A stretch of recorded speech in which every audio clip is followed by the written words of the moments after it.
जय Hind and hello guys, स्वागत है आपका आपके अपने YouTube चैनल ज्ञानदेह होस्ट में। और इस वीडियो में मैं आपको बताने वाला हूं स्टाफ सिलेक्शन कमीशन यानी कि एसएससी जूनियर इंजीनियर यानी कि जेई ऑनलाइन फॉर्म 2025 के बारे में कि कैसे आपको फॉर्म फिलअप करना है। गाइस इस वीडियो के अंदर आपको कंप्लीट इन्फॉर्मेशन दी जाएगी, चाहे आप ओल्ड कैंडिडेट है, चाहे आप न्यू कैंडिडेट है, चाहे आप यहां पर फर्स्ट टाइम फॉर्म को भर रहे हैं या फिर जो भी आपकी इसमें क्वेरीज है उन सभी के सोल्यूशन के साथ में फॉर्म को कंप्लीट कैसे फिल करना है इसके बारे में संपूर्ण जानकारी मिलेगी। इसलिए आपको वीडियो को पूरा देखना है। आपको यहां पर अगर उसके बाद भी कोई सवाल डाउट रह जाए तो आप कमेंट के माध्यम से पूछ लेना। अब चलिए शुरू करते हैं। अगर आपने अभी तक वीडियो को लाइक शेयर नहीं किया कर देना और चैनल को सब्सक्राइब करके बेल आइकन ऑन कर लेना। इसके बाद में जो लिंक वीडियो के डिस्क्रिप्शन में दिया है आप ओपन करेंगे, आपके सामने इस भर्ती की जानकारी आ जाएगी। गाइज कैलेंडर के अकॉर्डिंग जो कि एसएससी जारी करता है अपनी आने वाली वैकेंसीज के लिए, तो उसके अकॉर्डिंग इसके जो फॉर्म है वो आपके 30 जून 2025 से स्टार्ट होकर के 21 जुलाई 2025 तक भरे जाएंगे। एंड यहाँ पर ये जो इन्फॉर्मेशन आपको दी जा रही है ये आपको एडवांस में दी जा रही है। अब आप यहाँ पर ये देख सकते हैं कि कौन से डिपार्टमेंट में अप्लाई करने के लिए क्या क्वालिफिकेशन चाहिए होगी और किस ट्रेड से आप उस पर अप्लाई करने के लिए एलिजिबल रहेंगे, उसकी पूरी जानकारी आपको यहाँ पर दी गई है। सभी पोस्ट में अप्लाई करने के लिए एक्सपीरियंस कंपलसरी नहीं है।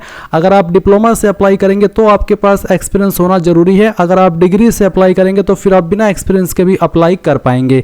अब आप यहाँ पर फीस की इन्फॉर्मेशन जानेंगे कि जनरल ओबीसी को 100 रुपये फीस पे करनी होगी। SC ST PH and all category female इनके लिए कोई फीस नहीं होगी। फिर आप देख सकते हैं कि सिलेक्शन प्रोसेस आपका कैसा रहेगा। इसमें एग्जाम पैटर्न भी दिया है और आपका सिलेबस भी यहाँ पर दिया गया है। और मैं आपको बता दूं कि जैसा कि आप सब जानते हैं कि एसएससी के पोर्टल के ऊपर अब आप जब अप्लाई करते हैं तो इसमें एक दो ऑप्शन ऐड किए हैं, एक तो आधार वेरीफाई का और दूसरा फेस ऑथेंटिकेशन का। जब आप फाइनल सबमिट पर जाते हैं तो वहाँ पर लाइव फोटो सिग्नेचर अपलोड करने से पहले आपको फेस ऑथेंटिकेशन करने के लिए बोला जाता है। तो उसमें अगर आपको कोई इशू आता है तो ये वीडियो आप वॉच कर लेना। इसमें मैंने बहुत ही अच्छे से बताया कि आपको अपने मोबाइल से फेस ऑथेंटिकेशन कैसे करना है, सभी प्रॉब्लम के हल सहित। तो वीडियो को आपको एक बार इसको देख लेना है अगर आपको कोई इशू आए। अब हम यहाँ पर शुरू से शुरू कर रहे हैं तो इसके लिए गाइज आपको इंपॉर्टेंट लिंक के सेक्शन में आना है और अप्लाई ऑनलाइन लिंक ओपन करना है। देन आपके सामने एसएससी की ऑफिशियल वेबसाइट आ जाएगी। अब यहाँ पर आने पर मैं आपको बता दूं कि अगर आपने इस वेबसाइट के ऊपर पहले से रजिस्ट्रेशन करके रखा है यानी कि आपका अकाउंट पहले से बना हुआ है तो आप लॉगिन और रजिस्टर इसके ऊपर क्लिक करेंगे। यहाँ पर आपका रजिस्ट्रेशन नंबर डालेंगे जो कि आपको रजिस्ट्रेशन करने के बाद में मिला था, फिर अपना पासवर्ड डालेंगे और एक कैप्चा कोड डाल करके लॉगिन कर लेंगे। पर गाइज अगर आप रजिस्टर्ड तो है और आपको आपका रजिस्टर नंबर या फिर पासवर्ड याद नहीं है तो आप कैसे इसमें लॉगिन करेंगे। इसके लिए आपको फॉरगॉट पासवर्ड के ऊपर क्लिक करना है, गेट वेरिफिकेशन कोड ये वाला ऑप्शन टिक करके कंफर्म करना है। और इसके बाद आप यहाँ पर जो आपकी डेट ऑफ बर्थ आपने फॉर्म के अंदर भरी थी वो डेट ऑफ बर्थ सेलेक्ट करेंगे। आपका 10th का बोर्ड आपने रजिस्ट्रेशन करते समय कौन सा सेलेक्ट किया था वो 10th का बोर्ड सेलेक्ट कर लेंगे। फिर आपको आपके रजिस्टर्ड ईमेल आईडी या फिर नंबर को एक चीज यहाँ पर डालनी है और गेट वेरिफिकेशन कोड के ऊपर क्लिक करना है। इसके बाद आपके नंबर और ईमेल दोनों के ऊपर ओटीपी जाएगा। कोई भी आप एक ओटीपी डाल करके जैसे ही सबमिट करेंगे तो आपको डिस्प्ले के ऊपर आपकी रजिस्ट्रेशन नंबर देखने को मिलेगा और आप एक न्यू पासवर्ड क्रिएट कर लेंगे। न्यू पासवर्ड कैसा हो उसका एग्जांपल आप देख लीजिए। पासवर्ड के अंदर इंग्लिश का कैपिटल लेटर, स्मॉल लेटर, एक स्पेशल कैरेक्टर और साथ ही डिजिट, कुछ इस तरह का पासवर्ड आप बना लेंगे और उसके बाद उसको सबमिट कर देंगे तो आपका यहाँ पर पासवर्ड बन जाएगा। और फिर आप यहाँ पर इसमें इस इंफॉर्मेशन का इस्तेमाल करके जो कि अभी आपने फॉरगेट की है लॉगिन कर लेंगे। लॉगिन करने के बाद में गाइज आपके सामने आपका डैशबोर्ड आ जाएगा। अभी ये जो मैं जानकारी दे रहा हूँ ये उन कैंडिडेट के लिए दे रहा हूँ जो कि पहले से इस वेबसाइट के ऊपर रजिस्टर्ड है। इसके बाद में मैं बताऊंगा कि अगर आप पहली बार इस वेबसाइट का इस्तेमाल करके फॉर्म को भर रहे हैं तो कैसे आपको प्रोसेस को फॉलो करना है। तो जैसे ही आप पहले से रजिस्टर्ड कैंडिडेट लॉगिन करेंगे अपनी लॉगिन इन्फॉर्मेशन का इस्तेमाल करके तो आपको आधार वेरिफिकेशन करने के लिए क्या करना होगा, क्योंकि जब तक आधार वेरिफिकेशन नहीं होगा तब तक आप फॉर्म अप्लाई नहीं कर पाएंगे। तो आपको यहाँ पर एडिट रजिस्ट्रेशन डिटेल्स इसके ऊपर क्लिक करना होगा। इसके ऊपर क्लिक करने के बाद आप यहाँ पर देख सकते हैं कि आधार ओटीपी वेरिफिकेशन का ऑप्शन आपके सामने एक्टिव है। आप यहाँ पर ये जो पैराग्राफ है इसको अगर हिंदी में देखना चाहे तो हिंदी के अंदर टिक करके पढ़ सकते हैं, क्योंकि बेसिकली ओटीपी वेरिफिकेशन है, सुनना चाहिए तो सुन भी सकते हैं। तो आप यहाँ पर टिक कर दीजिएगा और उसके बाद में आपको सेंड ओटीपी के ऊपर क्लिक करना है। देन जो आपने आधार नंबर के साथ में आपका फोन नंबर लिंक किया हुआ है उसके ऊपर एक ओटीपी जाएगा, वो आप यहाँ पर डालिएगा और वेरीफाई वेरीफाई ओटीपी के ऊपर क्लिक करके वेरीफाई ओटीपी कर दीजिएगा। अब आप यहाँ पर देखेंगे Aadhaar verified successfully, click okay to save personal details, तो आप यहाँ पर ओके कर दीजिएगा और उसके बाद में यहाँ पर आपके सामने इस तरह से जानकारी सेव हो जाएगी। अब आप ओके कर दीजिए। अब आप फिर से डैशबोर्ड के ऊपर आ जाएंगे और अब आप यहाँ पर जिस भी एप्लीकेशन पर अप्लाई करना चाहे कर सकते हैं। अभी हम यहाँ पर बात करेंगे उन कैंडिडेट की जो कि पहली बार इस वेबसाइट का इस्तेमाल करके कोई फॉर्म भर रहे हैं। तो आप यहाँ पर आएंगे जहाँ से आपको लॉगिन करना है और आप यहाँ पर क्योंकि फ्रेशर है तो आपको न्यू यूजर के सामने जो रजिस्टर नाउ है इसके ऊपर क्लिक करना है। रजिस्टर नाउ के ऊपर क्लिक करने के बाद इस तरह से आपके सामने इंस्ट्रक्शंस आएंगे। अब आप यहाँ पर कंटिन्यू कर दीजिए। कंटिन्यू करने के बाद अब आप यहाँ पर देख सकते हैं कि आपके सामने आधार ओटीपी का जो एक सेक्शन है यहाँ पर डाल दिया है। अगर आप पहले से रजिस्टर्ड कैंडिडेट है तो गाइज जब आप लॉगिन करेंगे उस वक्त आपको ये ओटीपी वेरिफिकेशन करना होगा, बट आप तो फ्रेशर है, पहली बार इस वेबसाइट का इस्तेमाल करके फॉर्म भर रहे हैं, तो इसलिए आपको ये चीज़ अब पहले ही करनी है जो कि 2 जून से स्टार्ट हो रही है। तो यहाँ पर पूछेगी कि आपके पास आधार कार्ड है, अगर है तो आप यस करके अपना आधार नंबर डालेंगे, उस नंबर को दोबारा डाल करके वेरीफाई करेंगे, यहाँ पर टिक करेंगे। अगर आपको जो इन्फॉर्मेशन यहाँ पर इंग्लिश के अंदर ये पैराग्राफ दिया गया है इसको हिंदी के अंदर पढ़ना है या फिर सुनना है तो आप स्विच टू हिंदी के ऊपर क्लिक करके इस ऑडियो वाले निशान के ऊपर क्लिक करके इसको सुन भी सकते हैं। एंड उसके बाद गाइज आपको सेंड ओटीपी के ऊपर क्लिक करना है। अगर गाइज आपके पास आधार नहीं है तो आप यहाँ पर इस पहले वाले ऑप्शन में नो करके इनमें से कोई एक आईडी दे सकते हैं। जैसे कि आप यहाँ पर देख सकते हैं Aadhaar card, voter ID card, PAN card, driving licence, government ID card, तो इनमें से कोई भी एक आईडी आप दे दीजिएगा। फिर जैसे कि यहाँ पर please upload date of birth proof, जिसमें कि आप birth certificate, school leaving certificate, certificate of date of birth, इनमें से आपको एक सर्टिफिकेट देना होगा डीओबी प्रूफ के लिए। फिर एड्रेस प्रूफ के लिए आप इनमें से कोई एक आईडी दे सकते हैं। उसके बाद आप यहाँ पर आपका फोटो अपलोड करेंगे। उसके बाद आप देखेंगे अपलोड जेंडर प्रूफ, आपको जेंडर प्रूफ भी देना होगा जिसमें कि आप Aadhaar card, voter ID card, birth certificate, school leaving certificate, इनमें से कोई भी एक चीज़ दे सकते हैं। तो ये सभी चीज़ें आपको देनी होगी अगर आप आधार के अलावा किसी और अन्य आईडी का इस्तेमाल करके इसमें रजिस्टर हो रहे हैं। पर अगर आपके पास आधार है तो सिंपली इसमें यस करके अपना आधार नंबर डाल करके दोबारा डाल करके यहाँ पर टिक करके सेंड ओटीपी के ऊपर क्लिक कीजिएगा। इसके बाद जो ओटीपी आपके नंबर के ऊपर गया है वो नंबर जो कि आपने आधार के साथ में लिंक करके रखा है वो आप यहाँ पर डालिएगा और वेरीफाई ओटीपी इसके ऊपर क्लिक कीजिएगा। जैसे आप इसके ऊपर क्लिक करेंगे तो देखेंगे सक्सेस यानी कि ओटीपी वेरिफिकेशन हो चुका है। अब आपको यहाँ पर जो आपका नाम है वो 10th के सर्टिफिकेट के अकॉर्डिंग भरना है। पूरा नाम आप यहाँ पर डाल दीजिएगा। इस नाम को दोबारा डाल करके आपको वेरीफाई कर देना है। फिर आपसे पूछे 3 पॉइंट में कि क्या आपने कभी आपका नाम बदला है, अगर हाँ तो यस, नहीं तो आप नो करेंगे। फिर आपका जेंडर सेलेक्ट कर लेंगे, उसको दोबारा सेलेक्ट करके वेरीफाई करेंगे। एंड देन जो आपकी डेट ऑफ बर्थ है ये आपको यहाँ पर एंटर करनी है। डेट ऑफ बर्थ भी आपके 10th के सर्टिफिकेट के अकॉर्डिंग होनी चाहिए। इसके बाद में गाइज आप यहाँ पर वेरीफाइड डेट ऑफ बर्थ में दोबारा से अपनी डेट ऑफ बर्थ सेलेक्ट करेंगे और उसको वेरीफाई कर देंगे। फिर आपका जो फादर नेम है वो भी आपको डालना है 10th के सर्टिफिकेट के अकॉर्डिंग ही और उसको दोबारा डाल करके वेरीफाई करना है। फिर आप मदर नेम डालेंगे 10th के सर्टिफिकेट के अकॉर्डिंग और दोबारा डाल करके वेरीफाई कर दीजिएगा। 8 पॉइंट है matriculation 10th class education board, आपने आपकी 10वीं किस बोर्ड से की है। यहाँ पर आपको काफ़ी सारे बोर्ड देखने को मिल रहे हैं, तो इनमें से जो भी आपका बोर्ड है वही बोर्ड आपको यहाँ पर सिलेक्ट कर लेना है। ये बोर्ड सिलेक्ट करने के बाद में आप यहाँ पर देखेंगे 9 पॉइंट रोल नंबर का, तो जो आपका रोल नंबर है वो भी आपको 10th के सर्टिफिकेट के अकॉर्डिंग यहाँ पर भरना है। और आपको बोला कि roll code is given in your matriculation certificate then enter roll code, यानी कि अगर आपके 10वीं के सर्टिफिकेट के ऊपर रोल कोड है तो आप यहाँ पर रोल कोड भी दे सकते हैं। तो बेसिकली अगर रोल नंबर है तो रोल नंबर डाल दीजिए, रोल कोड है तो रोल कोड डाल दीजिएगा और उसको दोबारा डाल करके वेरीफाई कीजिएगा। फिर आता है ईयर ऑफ पासिंग, किस साल के अंदर आपने आपकी 10वीं पास कर ली थी, वो साल आप यहाँ पर सेलेक्ट कर लेंगे, उसको दोबारा सेलेक्ट करके आपको यहाँ पर वेरीफाई कर देना है। 11 पॉइंट है highest level of education qualification, वो आपकी क्वालिफिकेशन जो कि आपने कंप्लीट की हो। अगर आप अभी कोई क्वालिफिकेशन कर रहे हैं जैसे कि डिप्लोमा, ग्रेजुएशन, तो आप उसको सेलेक्ट ना करिएगा, आप वही क्वालिफिकेशन सेलेक्ट करिएगा जो कि आपकी कंप्लीटेड है। उसके बाद आप देखेंगे कैंडिडेट्स मोबाइल नंबर, आप आपका मोबाइल नंबर डालिए जो कि आप रजिस्टर करना चाहते हैं। और फिर जैसे कि मैं यहाँ पर आपको नंबर डाल करके दिखाता हूँ, तो चलिए हम यहाँ पर एक नंबर एंटर कर देते हैं। तो आप यहाँ पर जैसे ही नंबर डालेंगे आपको सेंड ओटीपी का ऑप्शन देखने को मिलेगा, आप इसके ऊपर क्लिक कीजिएगा और उसके बाद में गाइज आपके नंबर के ऊपर ओटीपी जाएगा, वो ओटीपी आप यहाँ पर डाल दीजिएगा।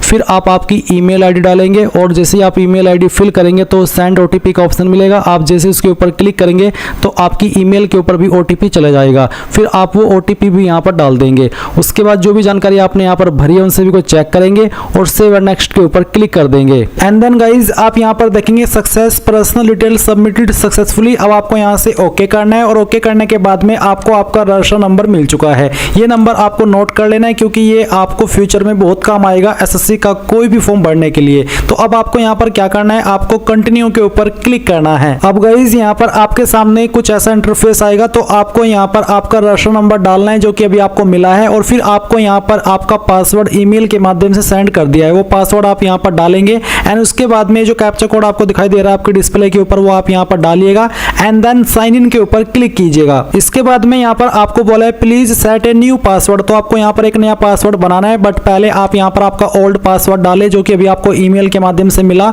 एंड देन फिर आप एक न्यू पासवर्ड बनाएंगे जिसमें कि आपको यहाँ पर एक इंग्लिश का कैपिटल लेटर कम से कम एक, स्मॉल लेटर कम से कम एक, ज्यादा कितने भी रख सकते हैं, एक नंबर और कोई एक स्पेशल कैरेक्टर। एग्जांपल मैं आपको यहाँ पर देकर के दिखाता हूँ, आप देख लीजिए। कुछ इस तरह का पासवर्ड आप बना लीजिएगा जिसमें कि इंग्लिश का कैपिटल लेटर भी है, स्मॉल लेटर भी है, स्पेशल कैरेक्टर भी है और डिजिट भी है। तो ये पासवर्ड बनाने के बाद में आप उसको दोबारा यहाँ पर डाल करके वेरीफाई कर दीजिए। फिर आपको यहाँ पर एक सिक्योरिटी क्वेश्चन सेलेक्ट कर लेना है एंड उसका आंसर आपको आपकी मर्जी के अकॉर्डिंग यहाँ पर दे देना है, और फिर सेकंड सिक्योरिटी क्वेश्चन आपको सेलेक्ट करना है और फिर उसका जो आंसर है वो भी आपको यहाँ पर डाल देना है। एंड उसके बाद गाइज आप सेव एंड नेक्स्ट के ऊपर क्लिक करेंगे। अब आप यहाँ पर देख सकते हैं आपका पासवर्ड सक्सेसफुली क्रिएट हो चुका है। अब आप यहाँ से ओके कीजिए और ओके करने के बाद में आपको यहाँ पर आपके रजिस्टर नंबर एंड जो आपने पासवर्ड बनाया है उसका इस्तेमाल करके कैप्चा कोड डालना है और लॉगिन के ऊपर क्लिक करना है। इसके बाद आप यहाँ पर देखेंगे एडिशनल डिटेल, तो आपको यहाँ पर पहले आपकी कैटेगरी सेलेक्ट करनी है, SC ST OBC या फिर जनरल, तो जो भी है वो आप यहाँ पर सेलेक्ट कर लीजिए। फिर आपकी कैटेगरी दोबारा सेलेक्ट करके वेरीफाई कर ले एंड देन आप यहाँ पर नेशनलिटी के अंदर सिटीजन ऑफ इंडिया सेलेक्ट कर लेंगे। विजिबल आइडेंटिफिकेशन मार्क्स, आपकी बॉडी के ऊपर वो निशान जिससे आपकी बॉडी की पहचान होती है, तो उस मार्क के बारे में आप यहाँ पर लिख देंगे। अगर नहीं है कोई मार्क तो आप नो मार्क लिख दीजिएगा। अगर आप विकलांग है तो आप इस वाले 5 पॉइंट में यस करेंगे, नहीं तो आपको नो करना है। फिर 6 पॉइंट में आपका जो परमानेंट एड्रेस है वो आपको यहाँ पर इस बॉक्स में लिखना है और जो आपकी स्टेट है वो यहाँ से सेलेक्ट कर लेनी है, फिर डिस्ट्रिक्ट सेलेक्ट कर लेनी है और उसके बाद में जो आपका पिन कोड है वो भी आपको यहाँ पर डाल देना है। एंड देन अगर आपका प्रेजेंट और परमानेंट एड्रेस एक है, अलग अलग नहीं है, तो आप यहाँ पर यस कर देंगे और इसके बाद में आपको सेव एंड नेक्स्ट के ऊपर क्लिक करना है। अब ये जानकारी भी आपकी सेव हो जाएगी। अब आपको यहाँ पर ओके करना है और ओके करने के बाद में आपके सामने डिक्लेरेशन है, तो आप यहाँ पर टिक कीजिए और इसके बाद में अगर आपने जो भी जानकारी भरी उनको चेक करना चाहते हैं तो आप यहाँ पर प्रीव्यू OTR इसके ऊपर क्लिक करके सभी जानकारी को चेक कर ले, और जब आपको लगे कि सभी जानकारी सही है तो वो भी आप यहाँ से डिक्लेयर के ऊपर क्लिक करके इस OTR को सबमिट कर देंगे। नहीं तो आप यहाँ से प्रिंट लेना चाहे तो आप वो भी ले सकते हैं। एंड देन फिर आप डिक्लेयर के ऊपर क्लिक कर दीजिए। इसके ऊपर क्लिक करने के बाद देखेंगे डिक्लेरेशन सबमिटेड सक्सेसफुली। अब आप यहाँ से ओके कर दीजिए। अब गाइज आप यहाँ पर देखेंगे कि आपके सामने इस तरह का डैशबोर्ड आएगा। आपको यहाँ पर लाइव एग्जामिनेशन के अंदर आपकी वैकेंसी देखने को मिलेगी। आप अप्लाई के ऊपर क्लिक कीजिए एंड इसके ऊपर क्लिक करने के बाद आप यहाँ पर फिल फॉर्म पर क्लिक कीजिए। एंड देन जो आपने OTR करते समय अभी जानकारी भरी है वो सभी आपके सामने है, वो जानकारी चेक करते हुए आप नेक्स्ट के ऊपर क्लिक करेंगे, यहाँ से ओके करेंगे। एक बार यहाँ पर आप देखेंगे कि अब आपको अपनी एजुकेशन डिटेल भरनी है। तो 19 पॉइंट है stream subject of education qualification, तो किस स्ट्रीम से आपने आपकी क्वालिफिकेशन की है वो आप सिलेक्ट कर लीजिए। फिर उसको दोबारा सिलेक्ट करके वेरीफाई कर दीजिए। हाईएस्ट एजुकेशनल क्वालिफिकेशन क्या है, डिप्लोमा है, ग्रेजुएशन है, पोस्ट ग्रेजुएशन या फिर PhD, जो भी है वो आप यहाँ पर सिलेक्ट कर ले।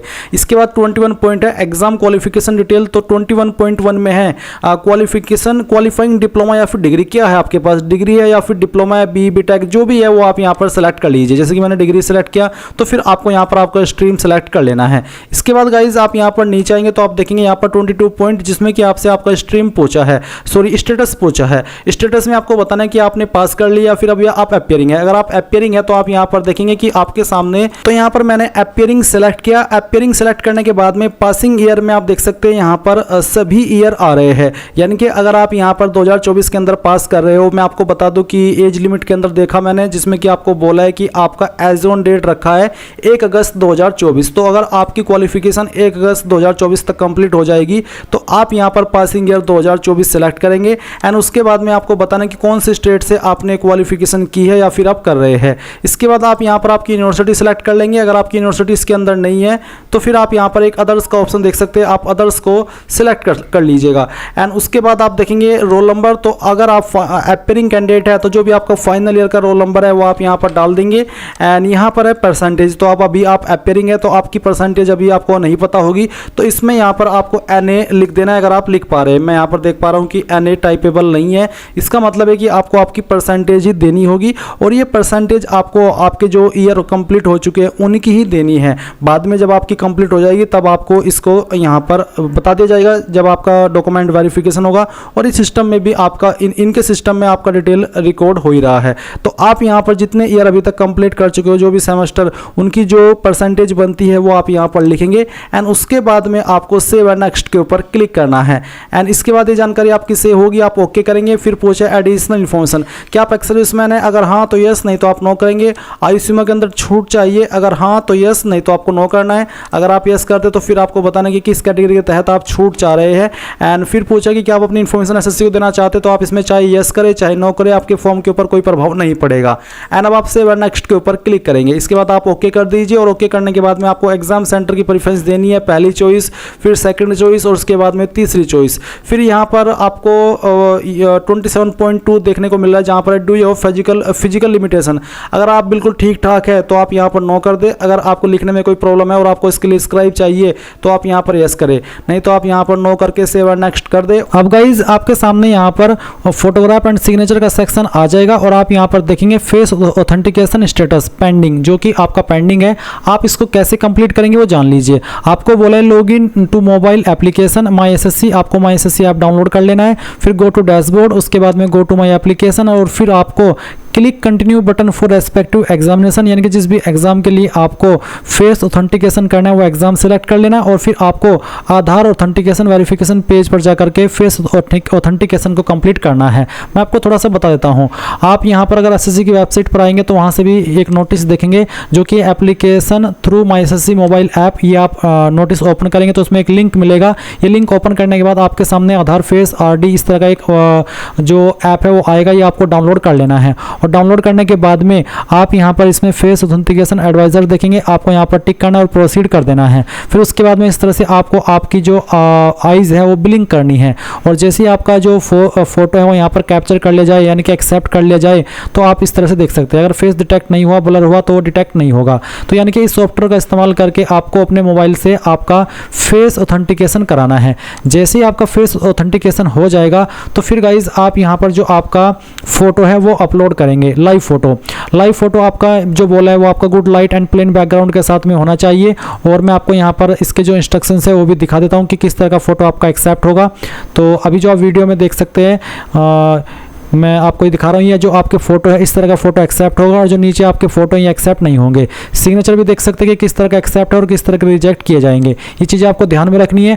अब आप दिए गए इंस्ट्रक्शंस के अकॉर्डिंग कैप्चर लाइव फोटो इसके ऊपर क्लिक करेंगे और अपना फोटो लाइव कैप्चर कर लेंगे। आप इसको मोबाइल से भी कैप्चर करा सकते हैं। अगर आप इसको मोबाइल से कैप्चर कराएंगे तो इसके लिए आपको प्ले स्टोर में जाकर के माई एसएससी सर्च करना होगा और इस ऐप को डाउनलोड करना होगा। इसमें आपको जिस भी पोस्ट के लिए अप्लाई करना है वही पोस्ट आपको सेलेक्ट करनी होगी। आपको मैं एक बार दिखा देता हूँ कि किस तरह से, जैसे कि यहाँ पर सिलेक्शन पोस्ट फेज 13 2025 आप देख पा रहे हैं। आप यहाँ पर अप्लाई के सेक्शन पर आकर के इसमें माई एप्लीकेशन के सेक्शन, अगर आपने बाकी का प्रोसेस अपने कंप्यूटर से कंप्लीट किया है तो फिर आपको माई डैशबोर्ड से माई एप्लीकेशन के सेक्शन में जाना होगा और फिर वहाँ पर आपका फॉर्म कंटिन्यू करके इस वाले इंटरफेस पर आकर के अपना जो फोटो है लाइव फोटो वो आपको अपलोड करना होगा। ये चीज़ें आपको यहाँ पर समझ में आ गई। और अगर आप कंप्यूटर से करें तो आप कंप्यूटर से भी कर सकते हैं। तो यहाँ पर मेरा लाइव फोटो कैप्चर हो चुका है। इसके बाद में आप सिग्नेचर अपलोड करेंगे। सिग्नेचर का साइज 10 से 20 KB के बीच में रखा है और आप यहाँ पर जो उसका इमेज डायमेंशन है वो भी देख सकते हैं। और रेजोल्यूशन आपका 300 DPI का होना चाहिए, ब्लर्ड नहीं होना चाहिए, नहीं तो रिजेक्ट हो जाएगा। तो यहाँ पर आप देख सकते हैं कि फोटो फाइल भी अपलोड हो चुकी है सक्सेसफुली। अब आप यहाँ पर सेव एंड नेक्स्ट के ऊपर क्लिक करेंगे। गाइज अगर आपका फेस ऑथेंटिकेशन पेंडिंग होगा तो आप आगे नहीं बढ़ पाएंगे। तो आपको अपने मोबाइल से ये जो प्रोसेस मैंने बताया है फॉलो करके अपना फेस ऑथेंटिकेशन कर लेना है। गाइज यहाँ पर मेरे photo and signature successfully save हो चुके हैं और मैं आपको बता दूं कि मैंने इसमें फेस ऑथेंटिकेशन भी कर लिया है। और इसके बाद में आप यहाँ पर देखेंगे कि आपके सामने प्रीव्यू फॉर्म आ जाएगा, यानी कि जो भी जानकारी आपने रजिस्ट्रेशन से लेकर अभी तक भरी है वो सभी आपके सामने। सभी जानकारी चेक करने के बाद पूरी तरीके से श्योर होकर के आपको सेव एंड नेक्स्ट के ऊपर क्लिक करना है और आई एग्री के ऊपर क्लिक करने के बाद यहाँ पर एक कैप्चा कोड फिल करके जैसे ही आप सबमिट करेंगे तो आपका फॉर्म फाइनल सबमिट हो जाएगा। और जो कैंडिडेट इस फॉर्म को जनरल ओबीसी से भरे उनको पेमेंट के पेज पर जाकर के फीस जमा करनी होगी, तभी फॉर्म उनका फाइनल सबमिट माना जाएगा, यानी कि कंप्लीट माना जाएगा, तभी वो एसएससी के रिकॉर्ड में दर्ज होगा। पर अगर आप SC ST है और ऑल कैटेगरी फीमेल है तो आपसे कोई फीस नहीं ली जाएगी। आप यहाँ पर डायरेक्टली अपना फॉर्म सबमिट करके अपने फॉर्म का फाइनल प्रिंट आउट ले पाएंगे।